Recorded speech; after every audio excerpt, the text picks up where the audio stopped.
వాహన మిత్ర పథకానికి బ్యాడ్జీకి లింక్ పెట్టడం ఇవ్వాలి. వాహన మిత్ర ఏర్పాటు చేయాలి. ఆటో కార్మికులకు సంక్షేమ బోర్డుని వర్ధిల్లాలి. ఆటో కార్మికుల ఐక్యత వర్ధిల్లాలి. ఆటో కార్మికుల ఐక్యత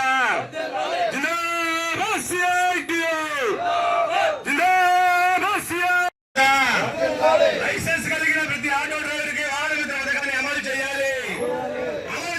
లైసెన్స్ కలిగిన ప్రతి ఆటో డ్రైవర్కి వాహన మిత్రుని అమలు చేయాలి. లైసెన్స్ కలిగిన ప్రతి ఆటో డ్రైవర్కి వాహన మిత్రాన్ని అమలు చేయాలి. లైసెన్స్ కలిగిన ప్రతి ఒక్కరికి వర్ధిల్లాలి. ఆటో కార్మికుల ఐక్యత అమలు చేయాలి. లైసెన్స్ కలిగిన ప్రతి ఒక్క ఆటో కార్మికుడికి వాహన మిత్ర 15,000 రూపాయలని అమలు చేయాలి. లైసెన్స్ కలిగిన ప్రతి ఆటో కార్మికుడికి వాహన మిత్ర 15,000 రూపాయలని వర్ధిల్లాలి. ఆటో కార్మికుల ఐక్యత వర్ధిల్లాలి. ఆటో కార్మికుల ఐక్యత.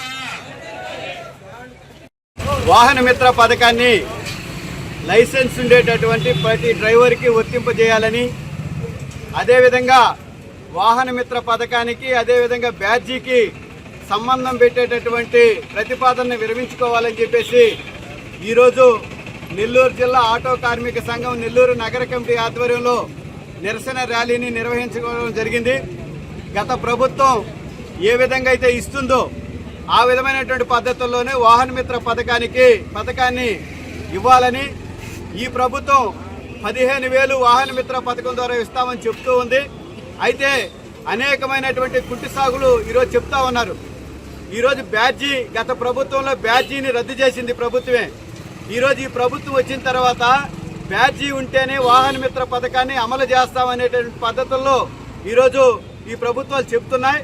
అట్లా కాకుండా నైపుణ్యం కలిగినటువంటి డ్రైవర్లు ఎవరైతే ఆటో నడుపుకొని జీవిస్తున్నారో వాళ్ళకి ఆటో లైసెన్స్ ఉందో వాళ్ళందరికీ వాహన మిత్ర పథకాన్ని అమలు చేయాలని చెప్పేసి సిఐటిగా ఈ సందర్భంగా మేము తెలియజేస్తున్నాం. అదేవిధంగా దేశవ్యాప్తంగా కానీ రాష్ట్ర వ్యాప్తంగా కానీ హిట్ అండ్ రన్ పేరుతో అనేకమైనటువంటి చట్టాలని ప్రభుత్వాలు తీసుకొస్తున్నాయి. వేగంగా తోలారనేటటువంటి పద్ధతుల్లో కేసు, అనేకమైనటువంటి సిగ్నల్ దాటితే కేసు, ఇట్లా రకరకాలైనటువంటి పద్ధతుల్లో రవాణా రంగాన్ని హిట్ అండ్ రన్తో రవాణా రంగం వ్యవస్థని నిర్వీర్యం చేసేటువంటి పద్ధతిలో ప్రభుత్వాలు తీసుకొస్తున్నాయి. దీన్ని విరమించుకోవాలని చెప్పేసి ఈ సందర్భంగా తెలియజేస్తున్నాం. అదేవిధంగా వాహన మిత్ర పథకాన్ని లైసెన్స్ ఉండేటటువంటి ప్రతి డ్రైవర్కి వర్తింపు చేయాలని చెప్పేసి ఈ సందర్భంగా సిఐటిగా మేము విజ్ఞప్తి చేస్తున్నాం.